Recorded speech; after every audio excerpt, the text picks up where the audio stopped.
کوئی بھی مطالبات نہیں تھے. وہ صرف اسلام آباد آ کر ایک غیر ملکی ایمبیسی میں یادداشت جمع کرانا چاہتے تھے. ان سے ایکر نے دوبارہ پوچھا کہ کہا تو یہ جا رہا ہے کہ ان کے بہت سارے مطالبات تھے، 8 مطالبات تھے، 10 مطالبات تھے. رانا ثناء اللہ نے کنفرم کیا کہ ان کے کوئی مطالبات نہیں تھے، وہ صرف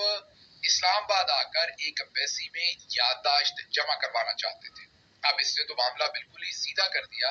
کلیئر کر دیا، کیونکہ اگر یادداشت جمع کروانی تو بڑے آرام سے حکومت ان کے ساتھ ایک طے کر سکتی تھی معاملہ کہ آپ جہلم تک آئیں گے، جہلم سے آگے آپ کے 30 40 20 10 لوگ جائیں گے، ہم آپ کو لے کے جائیں گے اور آپ اس ایمبیسی کے اندر اپنی یادداشت جمع کروا سکیں گے. یہ کرنے کی بجائے حکومت نے ان کے اوپر ایک بہت ہی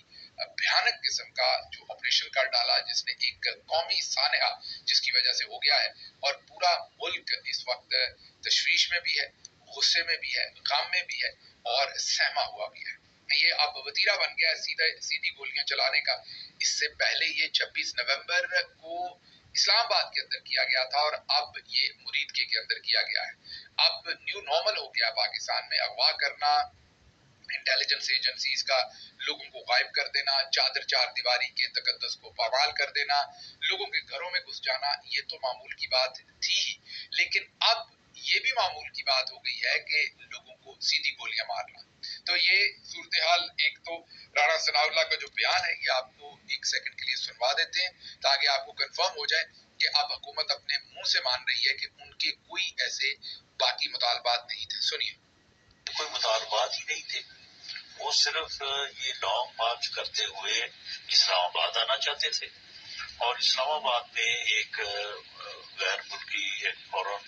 ایمبیسی جو ہے وہاں پہ وہ اپنی یادداشت پیش کرنا چاہتے تھے، جو کہ گورنمنٹ کے لیے ایکسیپٹیبل نہیں تھی کہ ان کو اسلام آباد تک مارچ کرنے دیا جائے یا اسلام آباد میں وہ داخل ہوں یا وہ جو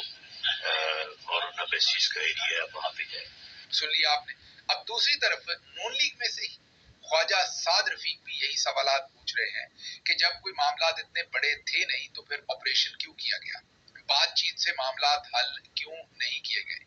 اس سارے معاملے سے ایک دن پہلے یاد کیجئے رضی دادا نے ایک ٹویٹ کیا تھا اور نون لیگ کے ہی قریبی شخصیت ابصار عالم، انہوں نے بھی ایک پوری منظر کشی کی تھی اور کہا تھا کہ یہ سب کچھ جو ہو رہا ہے، یہ جو مظاہرے کروائے جا رہے ہیں، یہ جو کچھ بھی کیا جا رہا ہے، یہ لگتا ہے کہ باہر کوئی سودے بازی ہو گئی ہے اور اس وجہ سے یہ ٹی ایل پی کو لا کر کھڑا کیا گیا ہے. اب ٹی ایل پی کے خلاف اسی رات آپریشن کر دینا. جب اب خواجہ سعد رفیق یہ سوال پوچھ رہے ہیں اور رانا ثناء اللہ کے بیان کے بعد بھی کہ ان کے کوئی مطالبات نہیں تھے، تو اس صورتحال میں پھر سعد رفیق کے جو سوالات ہیں وہ جائز ہیں. کو موقع جب ٹی ایل پی والے کرنا چاہتے تو رات کیوں کیا،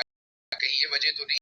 جب آپ وہاں پہنچے تو بتائیں کہ دیکھیں آیا ہوں، ساتھ فیلڈ مارشل نے بھی آنا تھا لیکن وہ مصروف ہیں. آپ کی سپورٹ کرنے کی وجہ سے ہمیں ملک کے اندر بہت قیمت ادا کرنی پڑ رہی ہے. لوگ اٹھ کھڑے ہوئے ہیں اور آپ کی محبت میں ہم اب اس پر قابو پانے کی کوشش کر رہے ہیں، مطلب اپنا بھاؤ تاؤ زیادہ کرنے کی کوشش کی جا رہی ہے. اور اسی کام کے لیے شاید ایجنسیز نے ورغلا کر اور چکر دے کر سعد اور ان کے ساتھیوں سے یہ مظاہرہ پہلے کروایا اور انہوں نے عمران ریاض صاحب کو کم از کم ٹی ایل پی والوں نے بتایا کہ ہمیں دھکیل کر پیچھے سے آگے لائے گئے، ہم تو آنا ہی نہیں چاہتے تھے لاہور سے. تو اب اگر آپ یہ ساری پکچر ذرا گیدر کریں اکٹھی، تو سب سے پہلے رانا ثناء اللہ کا بیان، اس کے ساتھ ابصار عالم اور رضی دادا کا بیان، اس کے بعد سعد رفیق صاحب کے جو سوالات ہیں کہ کیوں آپ نے امن کو موقع نہیں دیا، مذاکرات کو موقع نہیں دیا، جب وہ مذاکرات کرنا چاہتے تھے آپ نے ان سے مذاکرات کیوں نہیں کیے، آپ نے گولیاں کیوں چلائیں. اور اب آپ یہ آخری ٹویٹ ذرا جاوید لطیف صاحب کا دیکھیں، یہ بھی وہی بات کہہ رہے ہیں کہ جب یہ مظاہرے اور یہ سب کچھ ہوتا ہے تو پیچھے اس کے کوئی اور ہوتا ہے. اب سب اس کو اکٹھا کریں، اس کے ساتھ ٹائمنگ اکٹھی کریں. جب شہباز شریف ملنے گئے ہیں صدر ٹرمپ کو تو عمومی طور پر تاثر تو پھر یہی پیدا ہوتا ہے